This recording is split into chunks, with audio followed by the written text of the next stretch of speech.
大家好，我係物理治療師 William。咁今日想同大家分享關於用一個單支同質運動嘅一啲運動員常見到嘅手痛嘅問題，我哋可以點樣用一個運動方法去解決佢？好啦，好多同質運動，譬如話咧打網球啦，或者打棒球、壘球，或者一啲單支嘅運動咧，好多時咧有啲朋友會嚟提接受治療咧，係因為咧佢哋發覺手腕痛。手腕痛係咪個成因咧？好多時係因為佢哋個手咧有佢叫舟狀骨嘅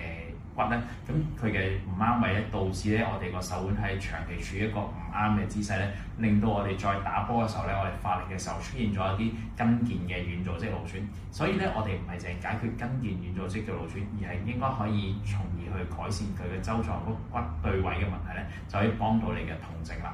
好，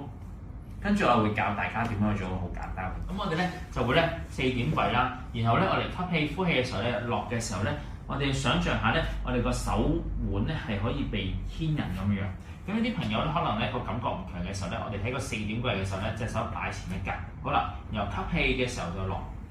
咁我手要撐住喺地下啦，令到咧我哋想有個感覺係出現牽引嘅。好啦，然後咧定住3秒之後咧，呼氣出嚟推上嚟嘅時候咧，留意啦，如果我哋係有舟狀骨嘅錯位嘅問題，當我哋做推前嘅時候咧，呢度咧我哋咧會有可能有卡住嘅感覺。咁我哋嘅時候咧應該點做咧？咁我哋咧就應該喺呢個位置咧，我哋將佢向下，再向內做一個內旋嘅動作。咁咧令到我哋嘅舟狀骨咧擺翻喺啱嘅位置，然後咧定住3秒，1、2、3，然後再吸氣再落。好，再嚟多次喎。如果我哋右邊手腕痛，而我哋喺做呢個測試裏面咧，發覺咧我哋嘅手腕有卡住嘅情況咧，我哋咧就喺舟狀骨第二個位置，即係近手指公同埋第2隻食指嘅位置咧，吸氣呼氣嘅時候咧，將個骨咧向內旋嘅情況，然後再定住維持90度呢個姿勢啦，直角嘅姿勢咧，3秒到，1、2、3，然後先吸氣落翻去。咁我哋咧可以做一個動態嘅調整翻我哋嘅舟狀骨嘅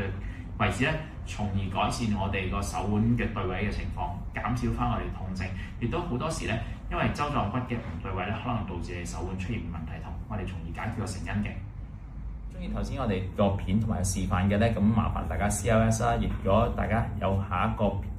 題目想知道，亦都有興趣嘅咧，可以留言俾我哋咧，咁我哋喺下條片可以再見嘅。未走住喺今